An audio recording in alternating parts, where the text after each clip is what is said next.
Ladies and gentlemen, boys and ghouls, welcome to the first ever Morgue and Ask Me Anything. I'm just going to take a quick moment here, pop over to this other screen, and inform the internet that this is happening. If you are joining in because you put this on your Google Calendar or plan to just time in right at the beginning, then congrats, you're here ahead of the curve. So, how this is going to work, I have put up the opportunity to ask me anything. I'm accepting question submissions via the Google Hangouts question and answer app, I guess you could call it, that is ingrained into the Google Hangouts. I'm also accepting questions via Twitter. I've got my phone right here, so if that goes off and somebody has something interesting to ask me, or not interesting, whatever, we'll see where this goes. For those of you who are tuning in and wondering who the hell is this chick and why should I care, hello. My name is Morgan. I am Seattle's only burlesque supervillainess. I am also the 2015 Viscountess of Seattle Goth, which is fun. I run a number of monthly events in and around Seattle on top of being a burlesque performer. I also host a myriad of events. Every Thursday, I run Jaded at Club Contour, which is just a 80s and goth and industrial night where I eat fire.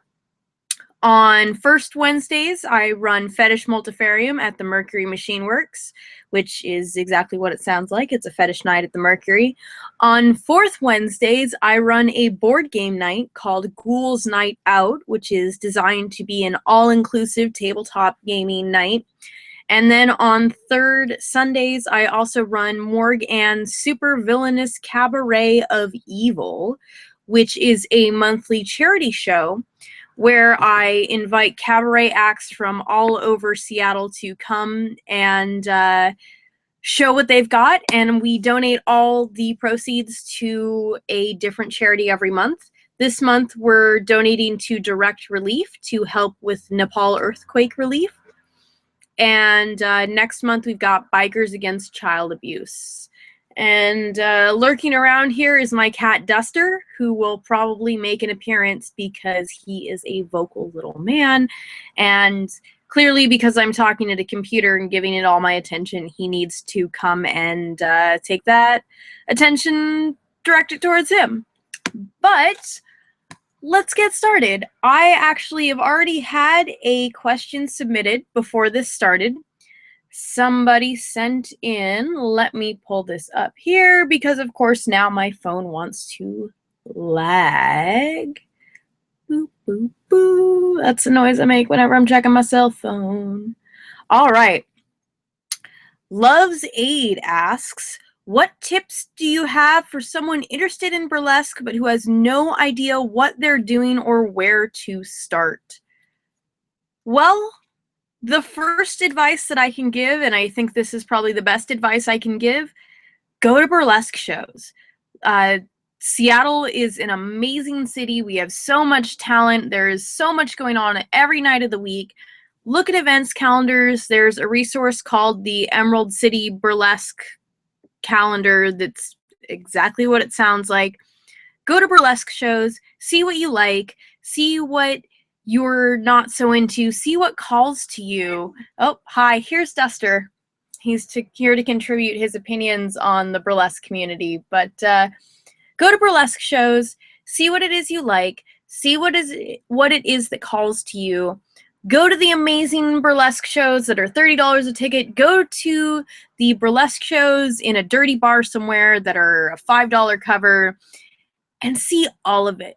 And I think the best advice I can really give is to remember that each of those performers up on stage, they're a person just like you, and they had a starting point just like you. Once you have an idea of kind of what it is you like or what it is that appeals to you about burlesque, go ahead and check out Indigo Blues Academy of Burlesque. That's located right in Seattle, and she has some great classes. She does some great 101 stuff. She has whole courses. You can take ones just 2 hours, whatever you're comfortable with. That can be kind of pricey, and I understand that. I was not fortunate enough to be able to afford having a formal burlesque training, but I am lucky enough that my background is in musical theater and a lot of the same skills transfer over.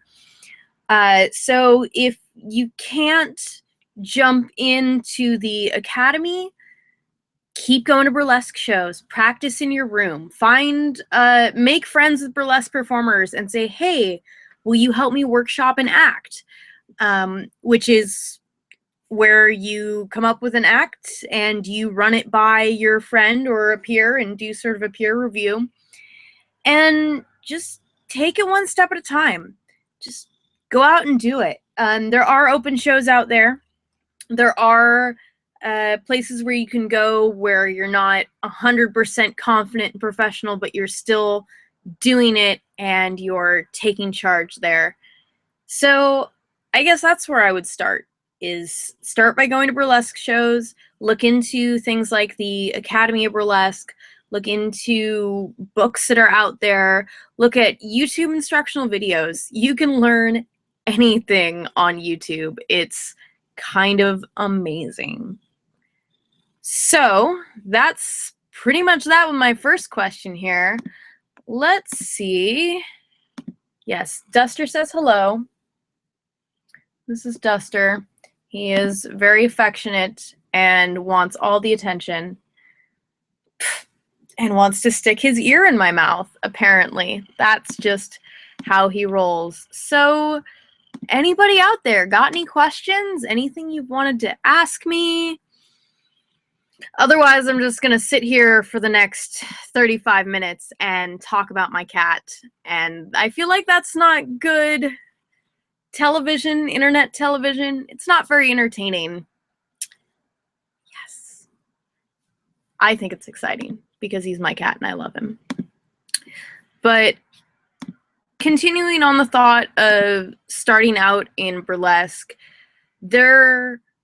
one of the first act I ever did was not even for a formal burlesque show. It was for a local fundraiser called Polystrip, where they it was a fundraiser for the Center for Sex Positive Culture, and once a year they invite their members to come out and come up with striptease acts, and then it's all a giant fundraiser for this thing called Poly Camp, which is a whole fun experience in of itself. But it wasn't a burlesque show. It wasn't professionals. It was just a bunch of people who wanted to take their clothes off for the sake of doing it. And I was so nervous, and I spent so much time practicing, and I had so much fun.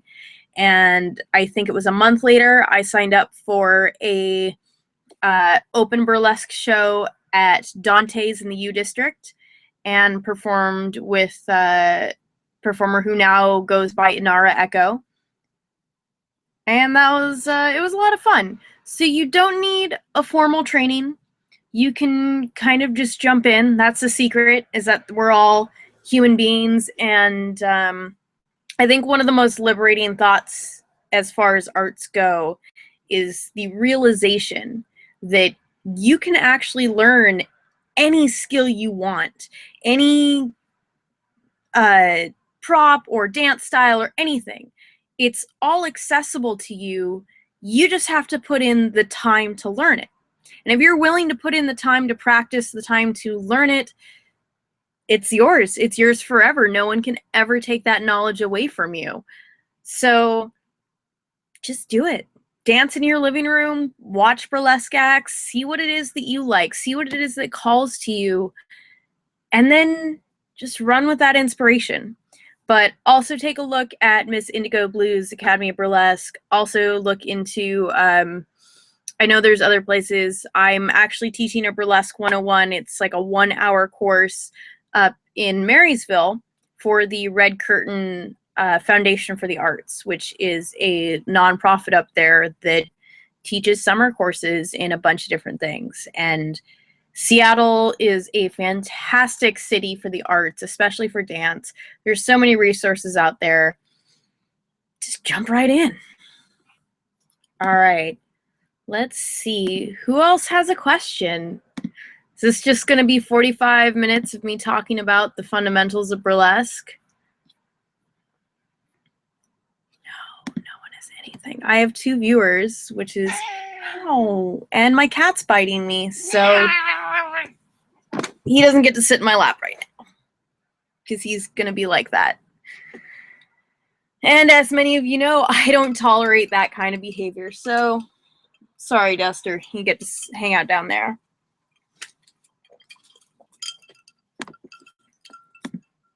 All right, well, if no one's going to ask a question, then I'm just going to kind of talk about myself and I guess the reason why I am doing this. So if you follow me on Facebook, you know that a couple of days ago or last week I asked if people would be interested in participating in a Patreon or something if I did something like that. And I'm currently looking at ways to kind of expand my brand and expand what it is that I actually do. Because I had this moment of realization that many of the projects that I'm really putting time into are other people's babies. And I want to put that same energy into making my own dreams come true. And I still want to help other people, and I still want to do things that other people are very passionate about, because I feel like I feed off that passion and I then just get excited about things. But I want to make Morgue be its own thing, and I want to be my own person and really explore what there is out there. And part of that, I wanted to see what people were interested in, what people wanted to ask me, and what questions people have, and how I can be a better entertainer and a better person and a better artist in that regard. And apparently that was really boring because one person just popped off. So, who's got a question?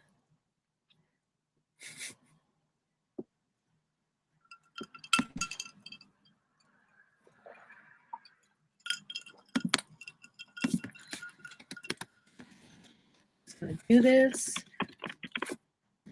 on the Facebooks, and that of course will get way more responses than people actually watching this live. If I do this again, which I think I will, I would like to, I think I'm going to definitely give people more time to submit questions, because apparently this is just what happens when it's nice and slow like that. And that's okay. It's 8 o'clock on a Tuesday, and everybody's got places to be. As far as speaking of which, tonight in Seattle, there's 2 different awesome things going on within the goth community. Speaking of 2, this is my other black cat. This is Kato. He's a sweetheart, and he was just hissing at Duster, so I get to hold them and separate them because apparently this is Morgan and her cat show, and I'm going to send him this way. All right. Travis Dart asks, what got you started in burlesque? Well, kind of just answered this. Let me see if I can dance around this from a different angle. As I mentioned, I have a background in musical theater. When I was very young, apparently daycare was full, and so my mom put me into a theater program, and I just fell in love with it. I loved being on a stage. I loved the concept of bringing a story to life. I've always been very fascinated with stories. I am a big reader, and I stuck with theater and musical theater all through until I finished high school. And I finished high school, and I reached this point where I looked at my life and I said, you know, I could go to Broadway. I could move to New York and try to live this life that's been lived 1,000 times before. And I just don't have the drive for that. I wasn't so passionate about musical theater that I thought I could eat, sleep, breathe it. And I kind of wandered aimlessly for a few years after high school and wasn't really sure what to do with myself and didn't really know where I wanted to go in life. And my mom sent me it's all my mom's fault is what I'm getting at. My mom sent me a link to an audition for a haunted house, which was actually a haunted corn maze up in Snohomish, Stalker Farms Field of Screams. And I worked there for probably a good 3 or 4 years, and I loved it. I forgot how much fun acting was, and to combine my love of acting with my passion for horror was just such an experience. It was so amazing. And so I did that for a few years. And one year I was working at the Field of Screams, and one of my fellow actors was an amateur photographer.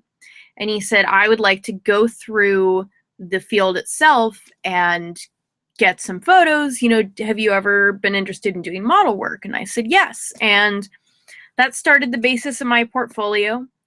And then I realized that, hey, model work is actually really fun.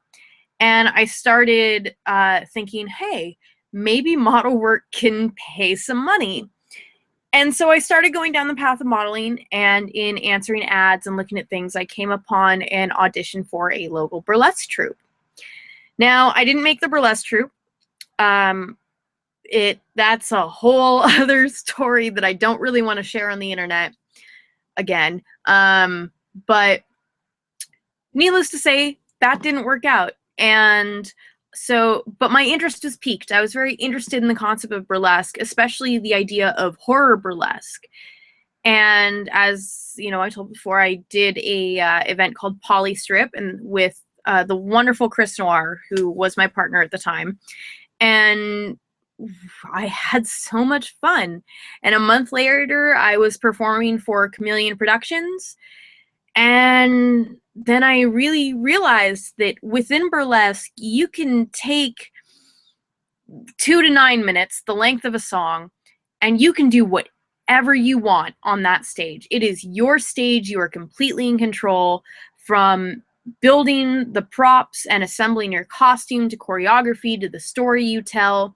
You have complete power over that brief period of time. And your job is to sell this story and take off your clothes, and you can be as creative or as raunchy or whatever you want to be while doing it. And my first act ever was a Bride of Frankenstein act, where the storyline was that Frankenstein builds his perfect bride, who then, of course, develops a taste for flesh and tries to eat him at the end. And it was lots of unwrapping gauze and snapping and raw sexuality, and it was amazing and liberating. And believe it or not, before then I was actually a very modest person, and as I came to love burlesque and really realize that having that power, that control, that over such a brief window of time for an audience was amazing. It was very liberating, and it was very empowering. And so I stuck with it, and I didn't see as many of the burlesque shows going on that I wanted to see happening. So I decided to make my own. And that's how I got into doing one of my favorite burlesque shows to produce, which is Tales from the Crypt. And a lot of that other stuff, where I looked around and I said, you know, it would be really cool to do a show based on the concept of clickbait and the internet era, and I did one of those. And most of my burlesque experience now is going into my monthly show, The Cabaret of Evil, which is great because I get to work with a lot of veterans, a lot of new timers. I love being somebody's first performance experience. And I get to do that and flex my creative muscles and see other people be creative and see other people discover it. And then we give all the money to charity, and it feels really, really good. I actually, let me see, here it is. On that note, I have my certificate of achievement from raising $400 last month for Social Outreach Seattle, which is just this amazing thing that something such as burlesque, taking your clothes off. I'm a glorified stripper, and I love it, and I love what I do, and I have so much fun with it. So that is the long, rambly answer. So Royce asked, which is the calm and which is the party tit? That is a really good question. Calm party. Done. What's your favorite color? Okay. This is going to come as a surprise to some people. Well, I can't say black because black is cheating. It's not really color and all that. My favorite color is actually purple. I love purple, although a nice bloody fire engine red is clearly a close second. Some of you may know that I drive a purple car. I love purple. It's a fun color. I just happen to have the coloring that goes very well with red. So I try to stick to red and black because it is simple and straightforward. And that also answers Matthew's question of why do you look so awesome with your red hair?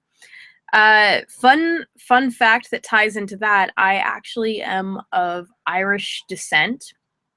My younger brother is a full-blown natural ginger, and so it's my natural coloring works with red very well. My natural hair color, which I'm kind of loath to say because this feels natural. This feels like what's me. It has red undertones, and so it works for me. And I've stuck with it, and at this point I think there would be riots in the streets if I dyed it another color. And it's been so long and I don't want to, so the red hair is here to stay because it's awesome. John M. of John M. Studios asks, we've met a few times and worked together once, which was a blast, I must say. Yes, it totally was. I have that picture hanging above my bed because it's amazing. It makes me feel super sexy and confident. And viewers, you should check out John M. Studios and his electrical tape series. They're all phenomenal. He asks, have you always been so outgoing and brave, or did you grow into it? I definitely grew into it. I used to be the biggest scaredy cat. I don't think anyone from my high school would recognize me, which is funny because yesterday I was recognized. I ran into somebody that I knew from high school, and I didn't recognize them, but they recognized me. I used to be the quietest, meekest, most modest girl. And I had a very overbearing presence in my life from a relatively young age, and so a lot of my adolescence was spent living in this kind of fear of the big giant, as it were. And it wasn't until I became older and started really realizing that I didn't owe anybody anything, like my time or my attention. Once I really started discovering things like feminism and burlesque and realizing that it was okay for me to be me and that I didn't have to hide who I was or try to act like I was the nice girl or constantly be trying to appease people. And it was definitely a gradual process, and it's something I still struggle with. But I try to have this vision of the perfect me in my head, or who I really want to be. And actually, I wonder if I have, ironically enough, so this is this Gail Simone autographed little print of Renstonia here. And this is very much who I want to be, is the wild warrior woman. And once I started realizing that the only person who was really holding me back from that was myself, it all came easier. It's easy to say stop giving a fuck what people think. It's so easy to say that, but it's true. And it's the hardest thing in the world to do. And for me, what I often do is I ask myself a couple of questions.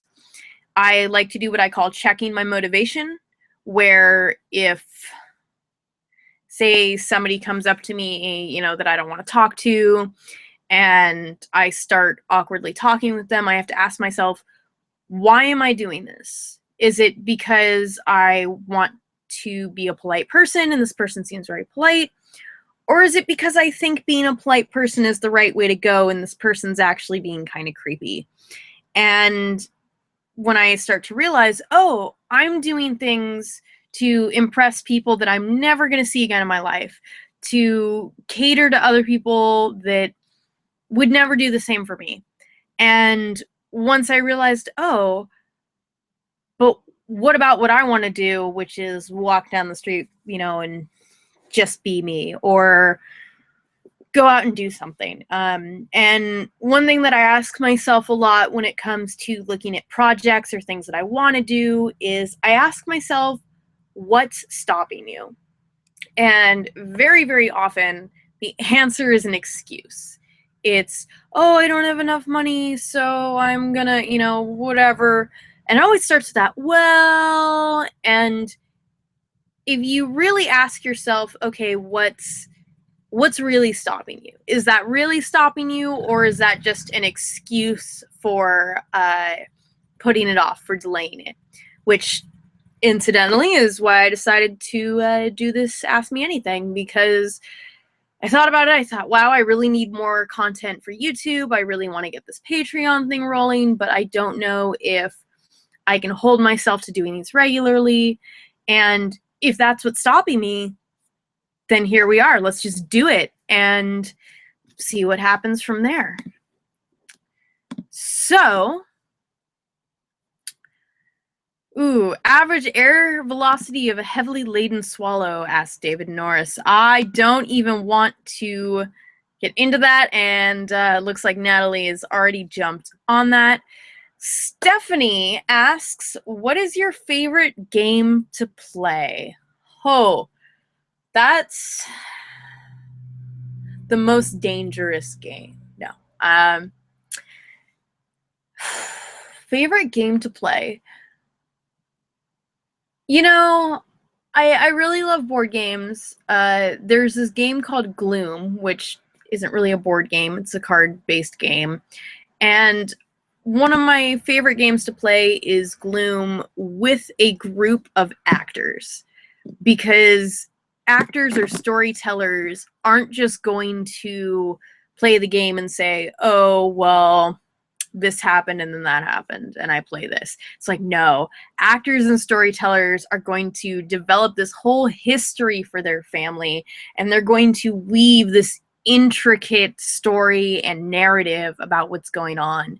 So, and that's what I love. I love storytelling. And so I think Gloom, if played with the right people, which, incidentally, if any of you ever come out to Ghouls Night Out, which is my tabletop game night every fourth Wednesday at the Mercury Machine Works, hit me up in the DJ booth. Let's play some Gloom.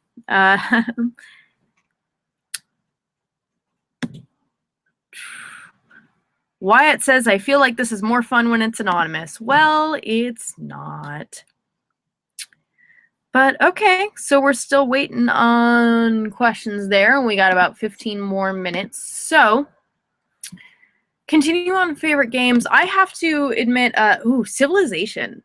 The Civ 5 that is pretty phenomenal. I had to physically restrain myself when Steam had their summer sale, because I cannot spare the time to get sucked into another game like Civ 5 or buy any of the expansions or Beyond Earth or Sims. I clearly like simulation strategy games where the goal is to just be the best person or country or whatever. Love Civilization. I love it so much. If you ever want to perfect time travel or dabble in it, sit yourself down for a quick game of Civilization and see how fast 5 hours will disappear. I think Civ 4 was probably my favorite. It's with the religions and everything that was set up just so. It was... if I didn't get certain things in the very beginning right, if I wasn't the first person to get Buddhism and invent the wheel, then I just restarted, and I could probably spend a couple hours just making sure that the basic fundamentals of my civilization were set up. And I feel like 5 is really good, and it's got a lot of stuff going for it, but I think 4 was definitely the best one. Sheridan Shell asks, will you just admit your love for me? Aw, Sheridan, of course I love you. That's why I will always take a picture with you at every Emerald City Comic Con or whatever convention we happen to run into. Because you're always so fun. What's the nuclear number for Cobalt? I don't even want to go there. I have less than 15 minutes left. We're not going to play that game. Wow, 2 different people asked about airspeed velocity of a swallow. So I gotta say, slow clap for originality and also being Monty Python fans, which just always wins in my mind. Let's see. Nope, I don't have a text message, just a million Facebook messages. Which, by the way, while I'm just talking about things, if you are a local professional or someone that I've worked with, if you send me a message and I don't respond, I'm sorry. It's because I have a million messages. If I don't respond in 3 days, shoot me another ping and just say, hey, did you see this? Because chances are it just got buried somewhere in there.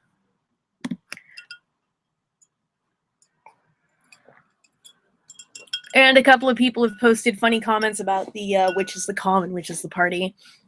Apparently now I have to name them. I've never been one of those girls to name my body parts. I'll name everything else. My car's name is Benedict. My purple car is Benedict, the peaceful purple pirate ship. So, any projects coming that you can share with us? Ooh, let's see. Well, this coming Saturday is Jaded Warriors at Club Contour. That one's going to be really fun. It's going to be a post-apocalyptic kind of Mad Max meets Fallout style event. Next Friday is the 3rd annual Nightmare Before Christmas in July, which is going to be more of a dancey dance night than a performance, as it has been in years past. Let's see what else. The first Wednesday of August is going to be the last Fetish Multifarium at the Mercury, and we are doing a super swap night. So anything non-canonical, which is one of my favorite words to say, come up dressed as your favorite superhero or villain or any comic character, but put your own twist on it. Make it a different gender. Make it steampunk. Make it whatever. Make it kinky, you know? And come out to the Mercury and have a good time. And then September 11th, we are throwing the Sparkle Unicorn Princess Night, which I'm super excited about, even though I am very not traditionally feminine or into that particular style.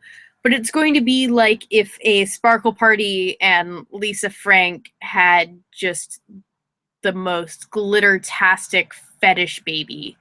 And it's going to be at the Rebar. And that's going to be interesting. And I'm really hoping that it goes well, because the thing about any project doing any kind of one-off night on in a venue, even one that I've been working with for months or years, everyone is a trial run. We did a Spectacularly Jaded Carnival a couple months back, for example, and because that was successful, we get to do the Jaded Warriors night this coming Saturday. And if that is successful, then we will get to do another night, and so on and so forth. And eventually, after we've kind of proven ourselves, maybe we can get a monthly Saturday night, which would be amazing because Seattle needs more goth nights. I love the Mercury. Duster loves the Mercury too, even though he's never been there.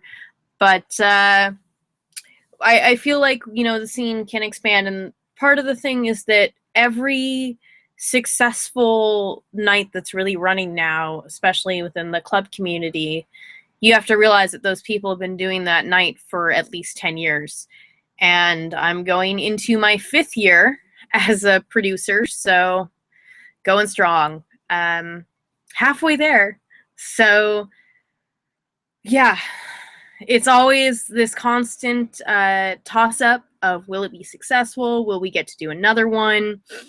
And I have so many ideas and concepts that I want to do, and there's limited time, and I only have so much energy, as much as I like to pretend that I have infinite bounds of energy.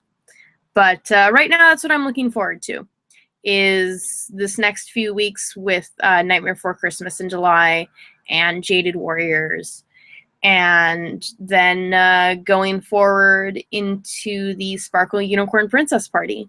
And I cannot announce yet what will be replacing Fetish Multifarium for first Wednesdays at the Mercury, but I'm very, very excited about it. And I think that there are many other people who will be excited about it as well, because it's just going to be a fun night that everyone gets to make of it what they will. And somebody is messaging me, but I can't respond right now. Carl asks, are you happy? I'm super happy. I'm in an awesome mood. I'm Gothic royalty, and I feel like I am very much reaping the rewards of the hard work that I've been doing for the past few years. I'm making efforts to, as I mentioned earlier, really work towards making my own dreams come true, and projects that I'm invested in that aren't necessarily things that other people kind of drop in my lap or leave me holding the bag on, Not to say that I haven't made those things successful and work in my favor and love them, but, there's nights like Jaded, which are me and DJ Jades' baby. We built it from the ground up. There's things like the Cabaret of Evil that it's all mine, and I've worked very hard for it. And I love to share it with my community, and I love to share it with the scene. And at the same time, though, it's mine and I built it, and I feel very proud of all my projects and everything that I have done and worked for, and I am very happy. And Duster wants to be very bitey. So we got about 5 more minutes left, after which point I have to gear up and head out to the Mercury, where I hope to see some of you beautiful people. Oh, angry Duster. That's who I have to deal with all the time. Really, no one has anything in the last 5 minutes? I guess "are you happy" is kind of the end all, where I'm like, yes, resounding yes, enthusiastically yes, I'm very happy, because life is awesome. And one thing that helps me be happy, and I realize that, just telling someone, oh, go and be happy, is never an efficient way to go about things. But one thing that always helps me, and this is something that, good example, something happened earlier where someone tried to pick a fight with me on Facebook. And I'm doing this thing where every time I catch myself getting sucked into Facebook, or just endlessly reading articles that make me feel bummed out, I stop, I walk away, not literally, because it's all at my computer, but I go and I do one productive thing. And one thing I really like to do is I make to-do lists that are about 10 to 15 items long, and they cover things that are super complicated, time-consuming, and things that take 5 minutes. And I go through and I just cross things off as I go through my day. And at the end of the day, I don't look at it as, oh God, I have 7 more things to do. I go, wow, I did 3 whole things today. I got all this accomplished. And having the chance to really stop and take pride in what you have accomplished is something I think a lot of people are really lacking in. And it's something that I think people get so focused on focusing what other people are doing, and they don't really look at themselves. Nobody takes time to be proud of themselves because you're a narcissist if you do. We discourage that, and I think that that's total bullshit. And we need to take the time and appreciate that you are awesome and that you have done something. And Sheridan says, time to sing your praises. I'm assuming praises. Who are your favorites that you like working with? Models, photographers, performers, etc. So I'm just going to segue here for the last couple of minutes and talk about awesome people that I love working with. Where to even begin on that? Well, let's start off with some of the people who gave me the first chances. Chris Noir, who was my first performance partner, was fantastic. Betty Fish, who ran Dante's before she kind of passed the torch on to me, ran an amazing night and really made me interested in expanding myself creatively. Mongrel Annie and all of the Mongrel Jews are always fantastic to work with. Mongrel Annie is hilarious. She's a beautiful, wonderful person inside and out. Ladies, she's single. She totally came over and shaved my cat. That's not a euphemism. You may have noticed Duster doesn't have any hair from here down because it's hot, and Mongrel Annie is amazing. DJ Jades is obviously one of my favorite people in the whole world.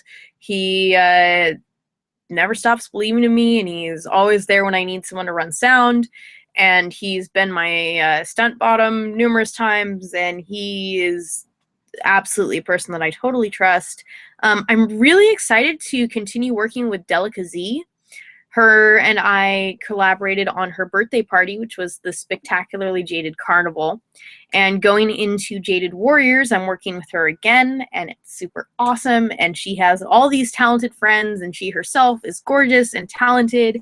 And I really need to grab more of the photos that went into the shoot that ended up being the poster for Jaded Warriors, because those pictures are amazing. Duster is poking me in the leg, so I have to give my cats a shout out, Duster and Kato, and also Faye, Lenore, Bandit, the other Bandit who is a dog, and the countless fish I have, and 2 ducks, because I just cannot say no to a little fuzzy face that needs my help to survive, so I have way too many rescue animals.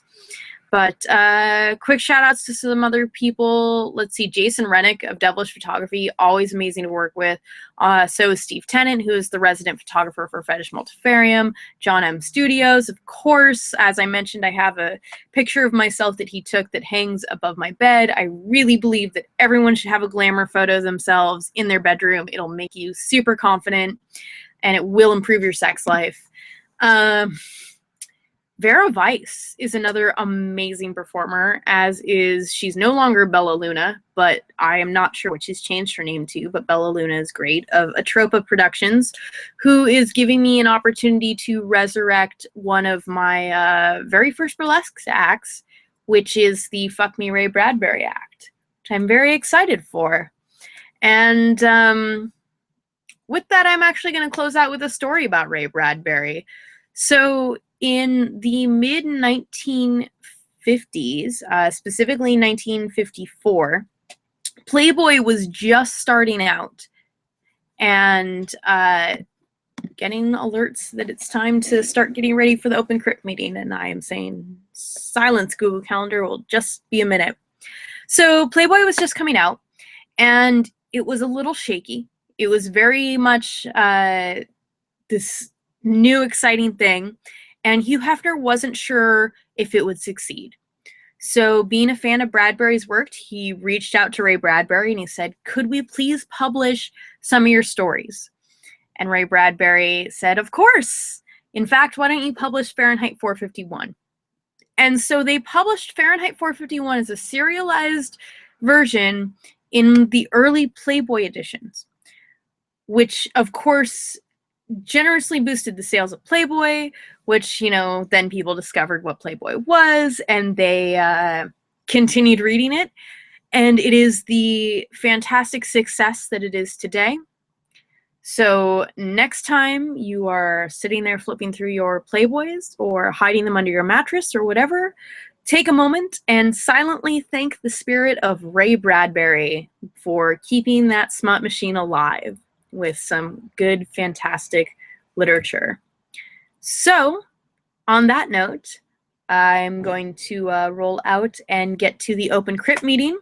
If you want to continue to pick my brain about anything related to Gothic Pride Seattle, come on down to the Mercury.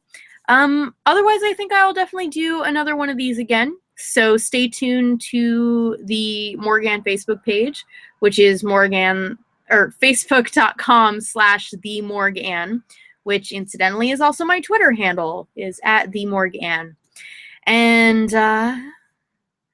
until next time, thank you all for watching. I'm Morgan.